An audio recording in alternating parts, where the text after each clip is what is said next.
Speaking moistly, keep 2 meters apart. Hello, everyone, Speaking and moistly. welcome to our usual Tuesday afternoon episode of Speaking Moistly. With me, as usual, is Greg. Of course, how are you today, sir?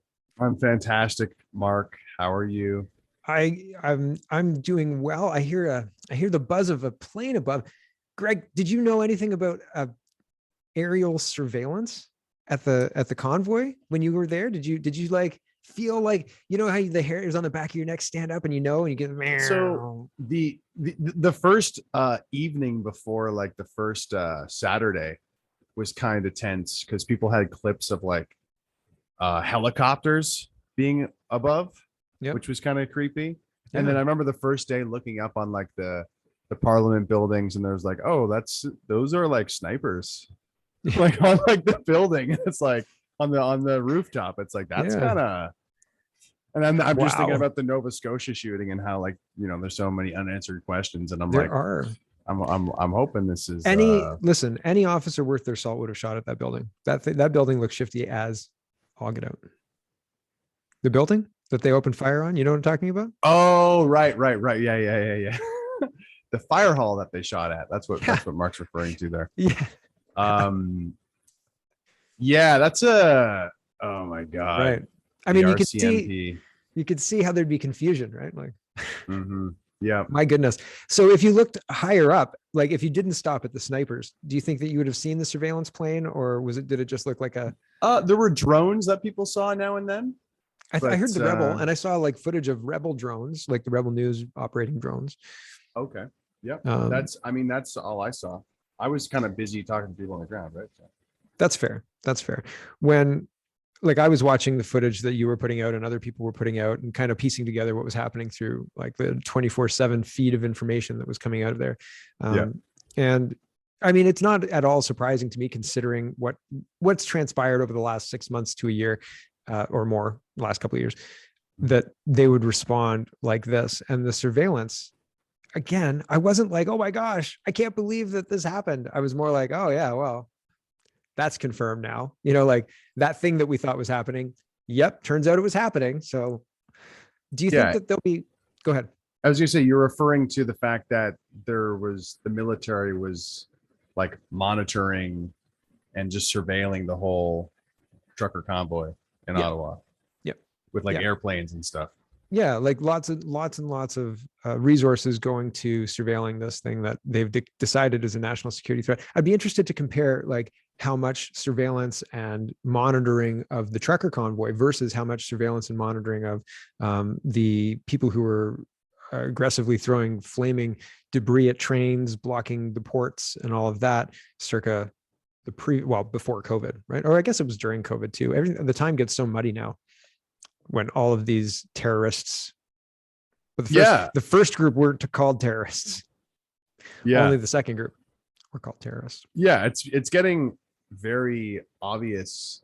I mean, the trucker convoy really just kind of confirmed a lot of people's suspicions or kind of like theories, which is like, hey, we're, this Trudeau administration is basically, in a sense, at war against its own citizens. If you're using psyops, if you're using propaganda to experiment on, your own citizens, like that's not your ally. No. If you're intentionally manipulating people towards a certain end, like that's not, well, first of all, that's not what the news is supposed to do. And second of all, it's like you obviously have an agenda against these people being the citizens of the country that you're supposed to Hold on, Don Sherry. Are you gonna Ron McClaney? You people in the Parliament buildings and you journalists. I don't even know if we can call journalists people at this point, but no. They're certainly not on Team Humanity, that's for sure. You gotta fix your mic, man. It's too far away from your mouth. Can you hear me now? Is that better? Yeah, it's better.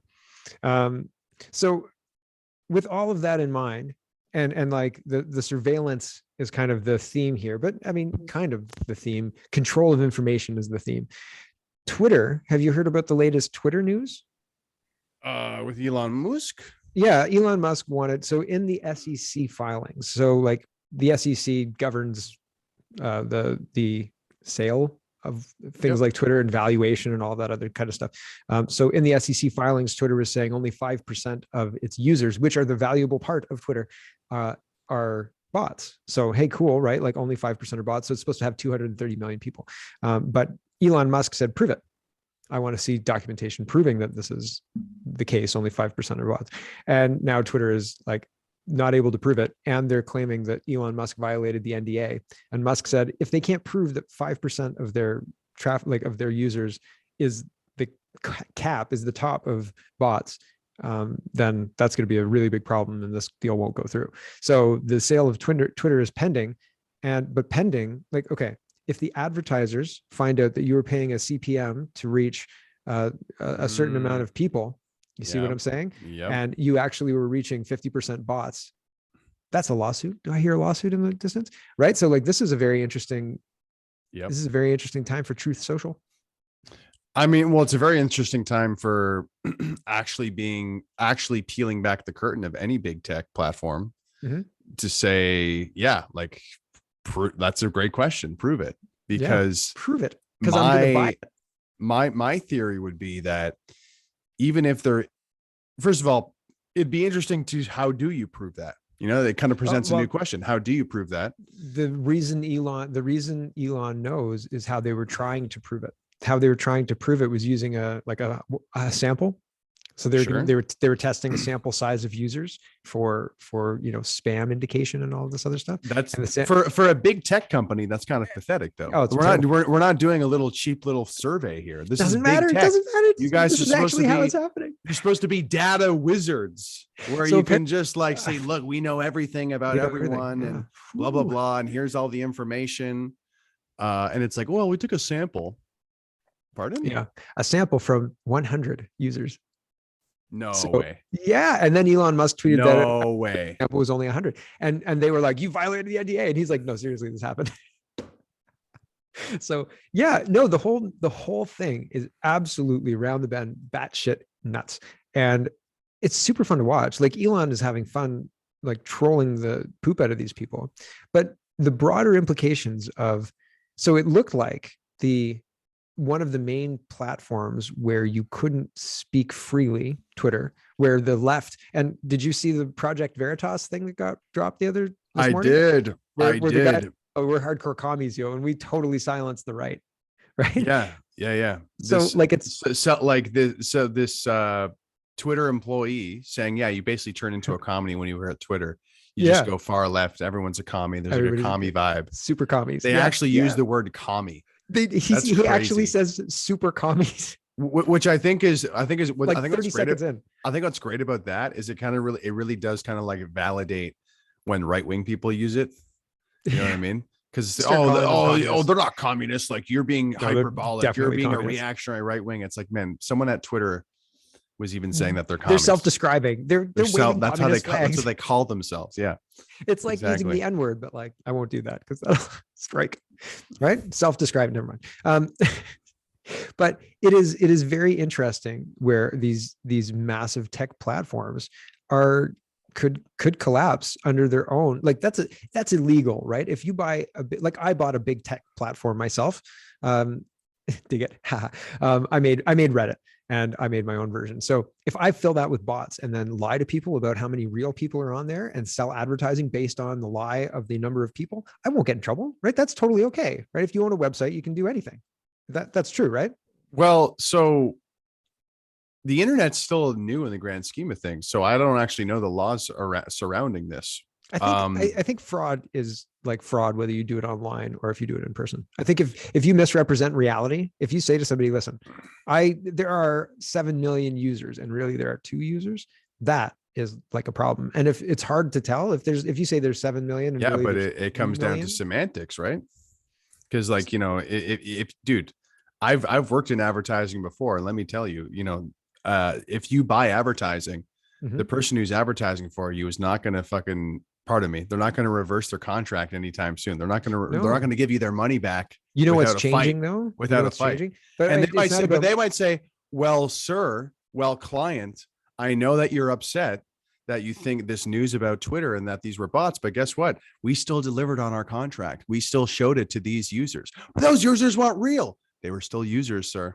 Like, I'm sorry to disappoint The you. You know what I contract, mean? the contract has been satisfied. Like, I don't know. I haven't been following if there's been any lawsuit whatsoever in terms of, I'm sure there are, in terms of fraud. And I actually, I remember seeing one in the past about programmatic advertising. I think Yeah. that was a big scandal. Do you remember? There was a this? lawsuit. Yeah.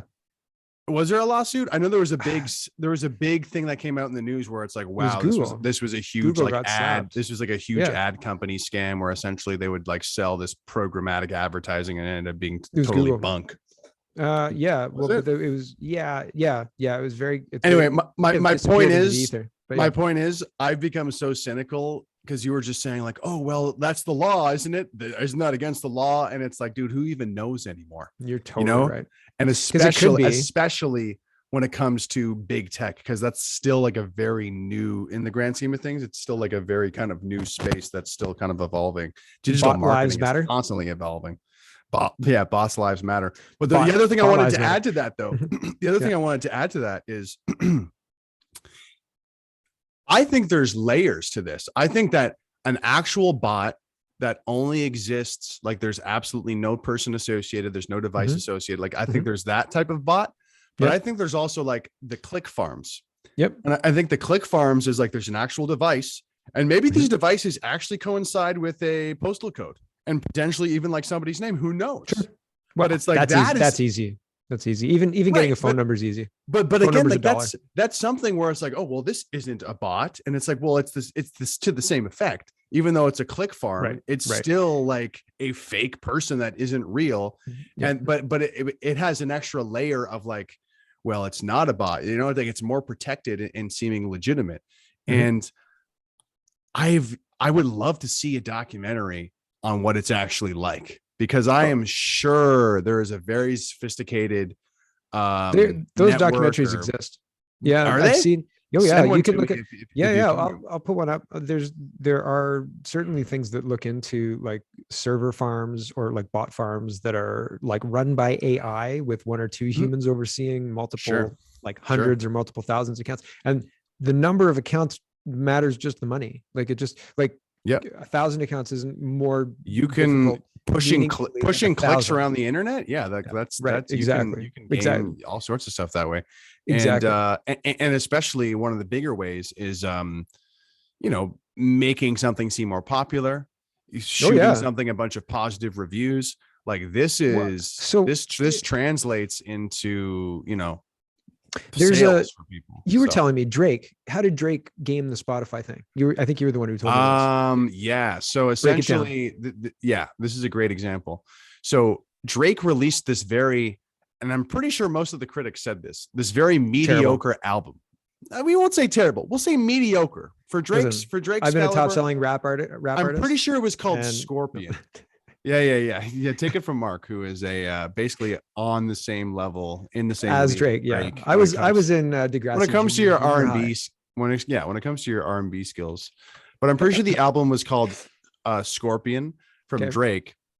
And it was like, wow, he broke streaming records. This is the best album. He's better than the Beatles. Yeah, And then yeah. if you look into it, essentially he a huge way that Spotify works is you get on different playlists. And people, the whole point of Spotify is to play music, and it's convenient. And so it's like, oh, I like this guy. I like this guy's curated music. So you're on a playlist or whatever. And Drake basically gamed Spotify. I mean, I'm sure it was part of his marketing team. There's a whole bunch of other people behind the scenes, but essentially they got all of his new songs on a whole bunch of different playlists. So, getting them on all these different Spotify playlists basically made him unavoidable when you open the app. It's almost like everywhere is Drake. Oh, Drake, he's on this playlist. He's on that playlist. He's there. He's on the homepage. He's there. Da, da, da, da. And wouldn't you know, when you have a certain user base on Spotify and you have so many Drake songs of his new album just kind of peppered and completely infesting every single playlist that you can find, you're going to break records in terms of streams because you've completely dominated the platform. Yeah. So they game the system. Pretty well. Yeah. Yeah. pretty So well. and that's basically exactly the same thing as what's happening in the previous example. They're just gaming the system in order to maximize the pump. Yeah, and it's the Drake example is very kind of simple and focused on one platform, one kind of metric of getting him the most streams. Whereas when it comes to like these click farms and stuff, it's I don't even know how it gets utilized. But another example actually would be similar to music once again. When Vivo came out, like when the popularity of music streams started to be a thing on like YouTube. Napster? No. After that era, Right. when music videos started to become more popular and people would, No. oh yeah, you would stream it on YouTube, you play the track on YouTube or Vivo. I think it was in the era around like 2007, 2008, or 2009 that this happened, and it was like, oh my god, like this Lady Gaga song had like 500,000 fake views that weren't even Yep. real, or like and like it was everybody under a certain. Oh,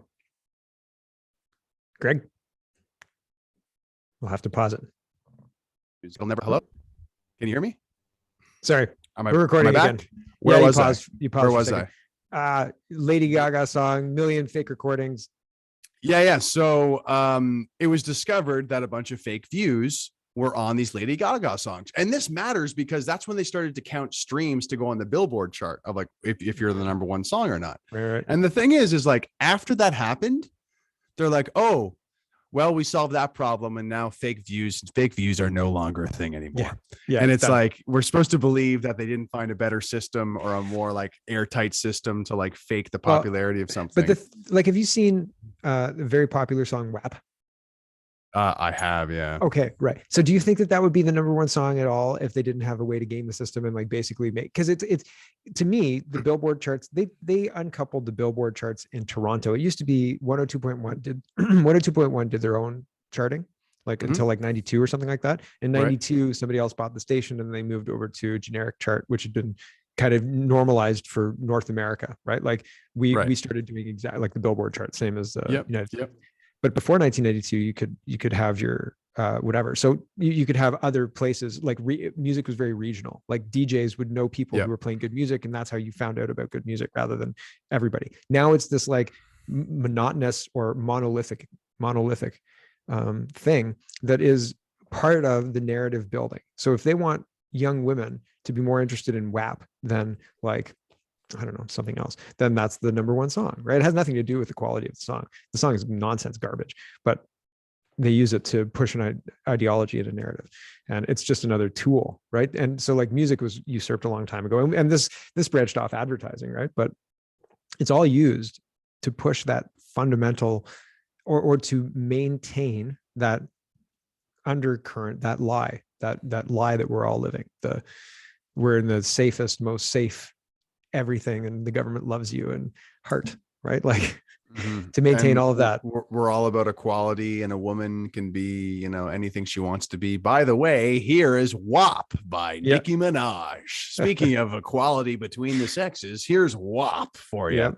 Make sure you show the video to your kid under the age of 18 to warp their mind indefinitely. A couple of summers ago, whenever that song was popular, we had some family over, and one of the sons had a car, and he went to pick up something, and he was 18, or he was old enough to go pick up the thing that we needed to pick up, and he took his younger sister, who was 16, and turned on the car, and I was standing outside with his dad, and the car goes on, and I could hear WAP, and I was like seriously, man? Come on, she's 60. Anyway, it's funny when you become the old man yelling on the lawn, like, hey. It's a little different though, because like if you think about the spiciest music video that was out when you were 16, it probably didn't involve what's pretty well more than softcore pornography. Oh yeah, the video to WAP is like, I would have redacted to this when I was a kid.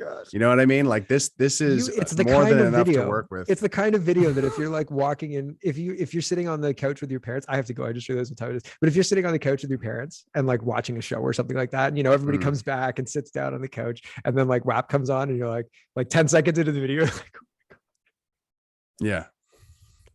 Change the channel, change the channel.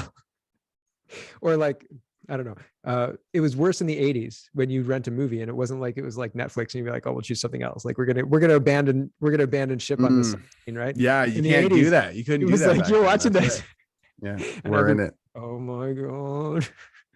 Yeah. Guys, I apologize. Mark just doesn't, he's disparaging WAP. He just doesn't understand what high art is. Culture. Yeah, culture. Yeah, you don't understand. You're not very cultured. I think that's the problem.